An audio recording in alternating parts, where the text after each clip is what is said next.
लेकिन मैं एक बात जानता हूं कि हर पे कमीशन के बाद में कोई न कोई झगड़ा होता है। पे कमीशन अच्छा है, छठा पे कमीशन बहुत अच्छा है, सबने उसका स्वागत किया। सातवें पे कमीशन में हमारे साथ बेईमानी हुई, चीटिंग हुई।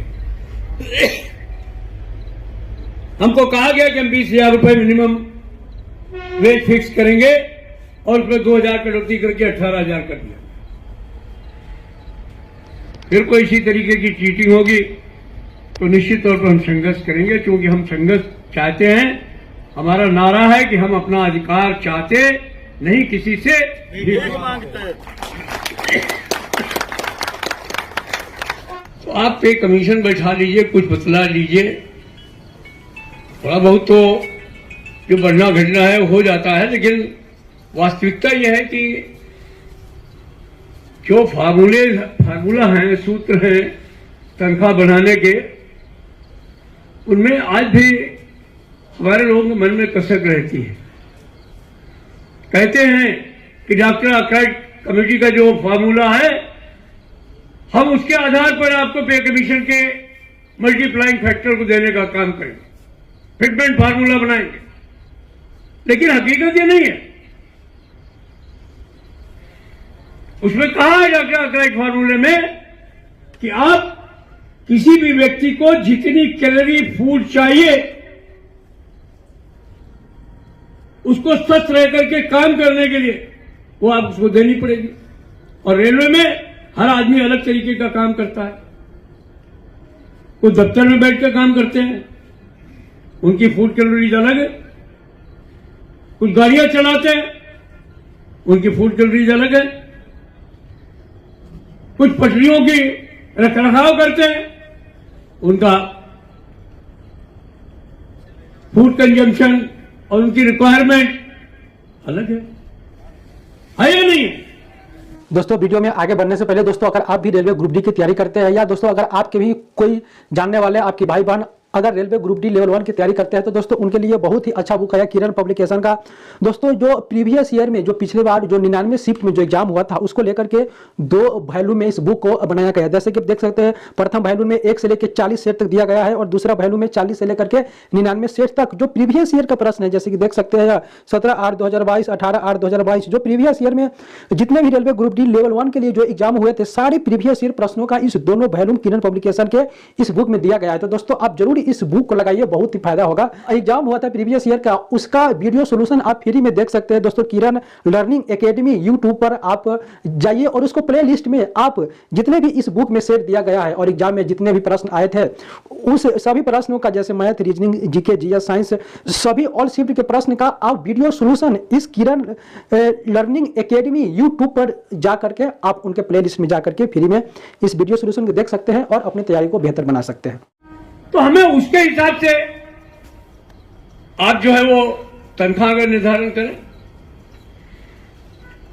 गांधीधाम में मैंने सुना है कि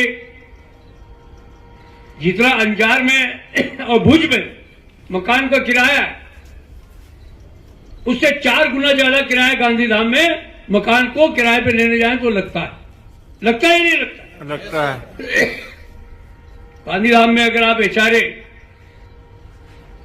भुज और अंजार के हिसाब से देंगे तो कैसे हिसाब चलेगा? जो पैसा जाएगा वो आपकी जेब से जाएगा ही नहीं जाएगा। ये आपकी जो रियल इनकम है, जो आपकी रियल वेतन है, वास्तविक तनख्वाह है, उसके अंदर उसकी कटौती होगी या नहीं होगी? इसका मतलब आपको जो वेतनमान मिलना चाहिए वो नहीं मिल रहा।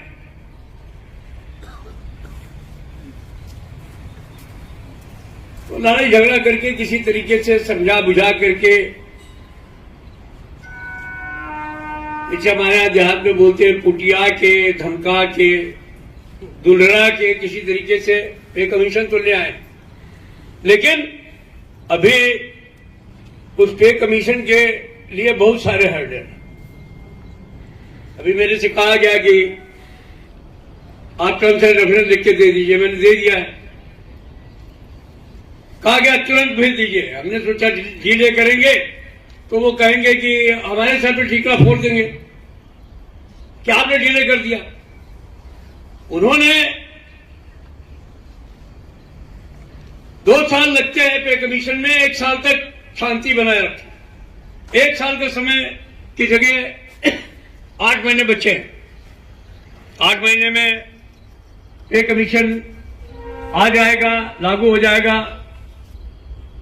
1 जनवरी 26 उसकी डेट है, लेकिन हमारे लिए शेड्यूल फिक्स कर दिया गया। आपको मंडे तक देना दे दिया। अभी आज यहीं थे, खबर मिली है 10 तारीख को उन्होंने मीटिंग के लिए बुलाया है। मुझे मालूम है, चूंकि मैंने कुछ ऐसी चीजें लिख करके दे दी हैं जो शायद उनको पसंद नहीं आई होंगी, तो जाएंगे, बात करेंगे, कोई ऐसी बात नहीं है। लेकिन मैं एक बात जानता हूं कि हर पे कमीशन के बाद में कोई न कोई झगड़ा होता है। पे कमीशन अच्छा है, 6वां पे कमीशन बहुत अच्छा है, सबने उसका स्वागत किया। 7वें पे कमीशन में हमारे साथ बेईमानी हुई, चीटिंग हुई। हमको कहा गया कि हम 20,000 रुपए मिनिमम वेज फिक्स करेंगे और उसमें 2,000 कटौती करके 18,000 कर दिया। फिर कोई इसी तरीके की चीटिंग होगी तो निश्चित तौर पर हम संघर्ष करेंगे, क्योंकि हम संघर्ष चाहते हैं।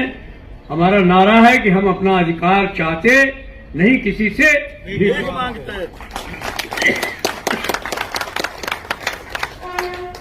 तो मित्रों, हमारा काम हम लोग करेंगे, आपको काम आपको करना। हालांकि ये सिस्टम नहीं है हमारे यहाँ। हमारे यहाँ सीपीआई का निर्धारण जो है वो अभी भी पुराने रेट से ही होता है। हमारे बहुत सारे नए बच्चे हैं, वो इन सब चीजों को बहुत अच्छी तरह समझते होंगे।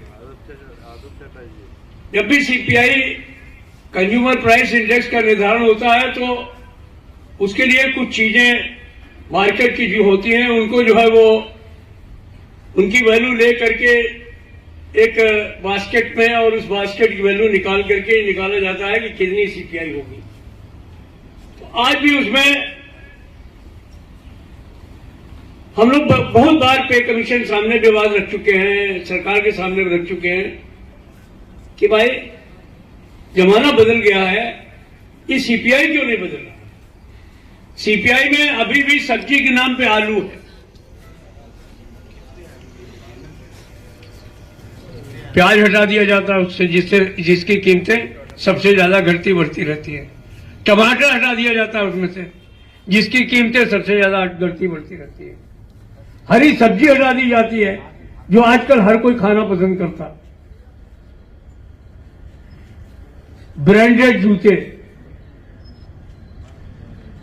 मेरे को भी खरीद के दे दिए किसी ने, मैंने पहन लिए, मैं पहने हुए हूं उनको। अभी चोरी हो गए थे पिछले बार 19 सितंबर के दिन, तो अपने जूतों पे बड़ा निगाह रखता हूं। आज भी होने वाले थे, एक हो गया था, दूसरा ढूंढने में हमको कम से कम 10 मिनट लगा। मैं सोचा कि लगता है कोई दूसरा पाई नहीं गया, लेकिन तब तक खैर मिल गया, कोई बात नहीं। ये जितने बच्चे यहां पे बैठे हुए होंगे, मैं दावे के साथ कह सकता हूं 60% के पैर में ब्रांडेड जूते होंगे, है या नहीं? ये जितने लोग यहां बैठे हुए हैं, सबकी जीन्स ब्रांडेड होंगी, है या नहीं है? Yes sir. लेकिन सीपीआई की बास्केट में आज की तारीख में भी पटरे के कपड़े, मार्किन जो विदा हो गए, जिसको कोई आज देखता नहीं। हम जब छोटे थे, ननिहाल में रहते थे, उनके 10-11 बच्चे थे, हम लोग भी 2-1 मिला करके 12-15 बच्चों के एक ही थान खरीद लिया जाता था, अंडरवियर, और वो सब कपड़े बनवा दिए जाते थे, हम लोग पहन लेते थे। आजकल तो बच्चे कोई पहनेंगे नहीं, वो फौरन जाते हैं, ब्रांडेड कपड़े लेके आते हैं। मेरे नहीं पहनते तो दूसरे को क्या। लेकिन ये ब्रांडेड कपड़े इनकी बास्केट में नहीं है, सीपीआई में नहीं है। तो जब प्राइस इंडेक्स जो है उसका कैलकुलेशन ही गलत आधार पर किया जाएगा। अभी जूता वही पुराने जमाने वाला लिया जाता है, 200 रुपए 250 रुपए में जो आता हो। आजकल तो फीता नहीं आएगा, उसका फीता नहीं आएगा, तो वो जूते की कीमत लगा देते हैं। वहां के साथियों को देख करके बहुत अच्छा लगा, क्योंकि सारा यंगिस्तान है, सारे नौजवान बच्चे। यही हमारा भविष्य है, यही यूनियन का भविष्य है, यही भारतीय रेल का भविष्य, और लंबे समय तक उनको अपनी सेवाएं देनी है। उनके तमाम तकलीफों के बारे में भी हम लोगों को सुनने में आया कि वो रेलवे में नौकरी में आए, डायरेक्ट रिक्रूटमेंट से आए हैं, लेकिन ये रेलवे लोग उनको रेलवे वाला मानने के लिए तैयार नहीं थे। 5 साल हो गए उनको, उनका कार्डर स्ट्रक्चरिंग इंप्लीमेंट नहीं हो रहा, प्रोन्नतियां नहीं, जाने के लिए उनको कोई साधन नहीं है, और इतने करोड़ों रुपए की बिल्डिंग इतनी अच्छी तैयार की गई, बहुत अच्छी है वहां पर, लेकिन उनके आवास नहीं बनाए गए। यही सब रेलवे के अच्छेपन होते हुए भी जो इसकी प्लानिंग होती है, उसमें जो गड़बड़ियां होती है, उसका एक सबसे बड़ा कारण यही है, और जिसकी वजह से सब कुछ अच्छा होते हुए भी उसका जो कुपरिणाम या दुष्परिणाम है वो हमारे रेल कर्मचारी साथियों को झेलना पड़ता है। लेकिन मैं अपने साथियों को विश्वास दिलाता हूं कि निश्चित तौर पर जो उन्होंने अपनी तकलीफें बताई हैं, उनको हम लोग उच्चतम स्तर पर तक ले जाएंगे और उनको इससे निजात दिलाने का काम होगा। चाहे मकान मिले या लीज पे आपको घर दिए जाएं, लेकिन आप लोगों के जो ये कष्ट है इसको दूर करने का प्रयास ऑल इंडिया रेलवे फेडरेशन और वेस्टर्न रेलवे एम्प्लॉयज यूनियन जरूर करेगा। इस बात का मैं आपको विश्वास है। गांधीधाम देखा तो मैं तो विस्मित रह गया, क्योंकि मुझे जब मैं कल्पना कर रहा था, जैसे आदमी सोचता है ना किसी आदमी से मिलेंगे तो कैसा होगा, क्या होगा, कभी कभी सोचता है बिल्कुल राक्षस की तरह होगा, रावण की तरह होगा, और जब देखता है उसके सामने तो पता चलता है यार ये तो बड़ा दुबला पतला है, और हमने जबरदस्ती ऐसी कल्पना कर ली। तो मैं तो सोचता था गांधीधाम का मतलब है कोई आश्रम हो, लेकिन यहां जब आए तो सुदामा जी से ठगे रह गए थे कृष्ण जी की द्वारिका में जाकर के, वही हाल मेरा भी था कि भाई ये तो गांधीधाम क्या है, ये तो मतलब ऐसा लग रहा था कि जैसे किसी मेट्रो सिटी को मात कर रहा हो। बाद में साथियों ने बताया, कहा कि इस क्षेत्र में सबसे ज्यादा महंगाई अगर कहीं है तो गांधीधाम के अंदर।